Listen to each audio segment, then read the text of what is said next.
दोस्तों, स्वागत है आपको मेरे इस नए चैनल पे। आज का टॉपिक है ग्लोबल वार्मिंग। आज हम जानेंगे ग्लोबल वार्मिंग क्या है।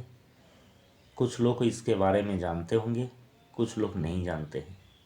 तो चलिए शुरू करते हैं आज की इस टॉपिक के बारे में।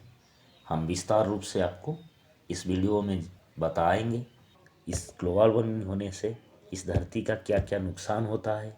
पहले हम जानते हैं कि ग्लोबल वार्मिंग है क्या। ग्रीन हाउस गैस है। और ये ग्रीन हाउस गैस किसको हम बोलते हैं? कार्बन डाइऑक्साइड के साथ मीथेन गैस मिलकर ही एक ग्रीन हाउस गैस बना देते हैं। तो इस ग्रीन हाउस गैस से हमारा क्या नुकसान है, इस धरती का क्या नुकसान है। मैंने तो बता दिया कि ग्रीन हाउस गैस क्या होता है। जैसे कार्बन डाइऑक्साइड से मीथेन गैस मिलकर ही ग्रीन हाउस गैस बना लेते हैं।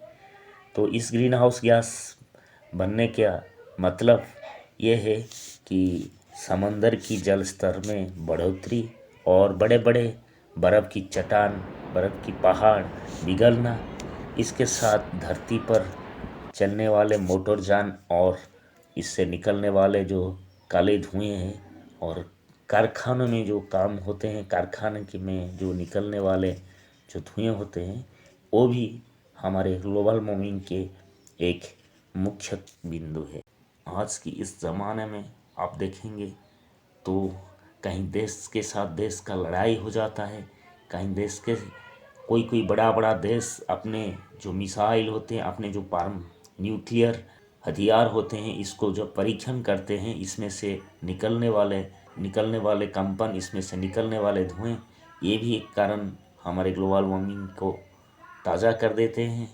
तो वैज्ञानिकों का मानना है कि आज के बाद 100 साल के आगे अगर ऐसे ही धरती में होता रहेगा तो धरती का जो आकलन है उसमें से ज़रूर कुछ ना कुछ परिवर्तन आएंगे ही आएंगे। हम लोग इंसान हैं, इस धरती पे पैदा हुए हैं, इस धरती ने हमको संरक्षण दिए है। इसको बचाना, इस पर्यावरण को बचाना, ये हमारे लिए बहुत बड़े जिम्मेदार बनता है। बढ़ती हुई जनसंख्या, बढ़ती हुई कंपनियां, बढ़ती हुई कारखानों की वजह से ग्लोबल वार्मिंग बढ़ रहा है, धीरे धीरे बढ़ रहा है। सारे विश्व में हो रहे हैं अशांति की इस वातावरण में इस ग्लोबल वार्मिंग का बहुत आगे ले चुका है। आने वाले कुछ सालों में वैज्ञानिकों ने देख चुके हैं कि समंदर की तट धीरे धीरे करके स्थलभाग की तरफ से छू रहा है। धरती का जो नीचे वाला हिस्सा होता है, जो फ्लैट होता है, इसमें भी परिवर्तन आ ही गए हैं। जितना हो चाहे, मतलब आप जितना हो चाहे उतना ही पेड़ लगाइए, क्योंकि ग्लोबल वार्मिंग बच पाने के लिए इंसानों को अपनी बस्ती के करीब बहुत सारे पेड़ पौधे लगाना चाहिए, जिससे कार्बन डाइऑक्साइड और मीथेन गैस से हटकर हमें कुछ ज़्यादा से ज़्यादा ऑक्सीजन मिल पाए और पर्यावरण के लिए भी अच्छा हो सके।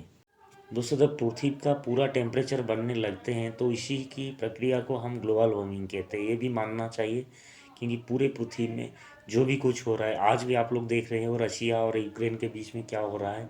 परमाणु युद्ध जिसे हम कहते हैं वो भी चल रहा है। और एक बात ध्यान रखना चाहिए दोस्तों, कि अगर ग्रीन हाउस गैस ना होगा तो पृथ्वी पर जीवन संभव नहीं हो पाएगा। जब एनवायरनमेंट में CO2 का लेवल बढ़ जाता है तभी धरती उस गर्मी को सह नहीं पाता है। तो इसीलिए हम लोग बोलते हैं कि नहीं, पेड़ पौधे लगाइए। पेड़ पौधे जितने होंगे उतना ही कार्बन डाइऑक्साइड को वो ऑब्जर्व कर लेंगे, तभी हम लोग ग्लोबल वार्मिंग को रुक सकेंगे। नॉर्थ पोल, साउथ पोल और अटलांटिक भी इसके शिकार हो रहे हैं, ग्लोबल वार्मिंग की शिकार में चपेट में आ चुके हैं। पिछले कुछ सालों से देखा गया है कि बहुत छोटे छोटे आइलैंड थे जो भी आज समंदर से मिट चुके हैं, वो दिखाई नहीं देते हैं इसी ग्लोबल वार्मिंग की वजह से। वो दिन भी दूर नहीं जिस दिन हम लोग देखेंगे मुंबई और चेन्नई जैसे बड़े बड़े शहर वो भी जब समुद्र की जल स्तर में मिट जाएगा, उसका नामो निशान भी मिट जाएगा। इस ग्लोबल वार्मिंग की वजह से धरती पर होने वाले नुकसान की वजह हम बताएंगे, क्या क्या नुकसान होता है। देखिए दोस्तों, एक तो होता है कि बारिश ठीक समय से ना होना, और कहीं कहीं ज़्यादा बारिश हो जाना, कहीं कहीं सूखा पड़ जाना, कहीं कहीं ज़्यादा हवाएं, बहुत ज़्यादा तेज़ हवाएं, आंधी बहना। इस तरह ही इसका जो ग्लोबल वार्मिंग का जो इफ़ेक्ट होता है, जो ग्रीन हाउस का जो इफ़ेक्ट होता है, इसे ही हमारे धरती का जो परिवर्तन हम देख रहे हैं, जो हमारे वेदर का जो परिवर्तन हम देख रहे हैं, इसी ग्लोबल वार्मिंग की वजह से पिछले कुछ सालों में देखा गया है। बंगाल की खाड़ी और अरब सागर से उठने वाले तूफान बहुत नुकसान ही पैदा करते हैं, इसी ग्लोबल वार्मिंग की वजह से। साल 1980 से आज तक देखा जाए तो 1.4% फ़ारेनहाइट बढ़ चुका है।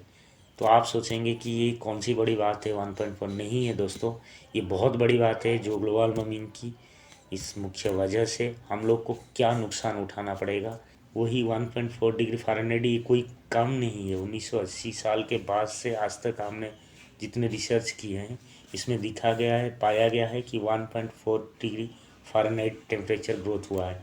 तो इस 1.4 डिग्री फ़ारेनहाइट टेम्परेचर ये कोई छोटा बात नहीं है।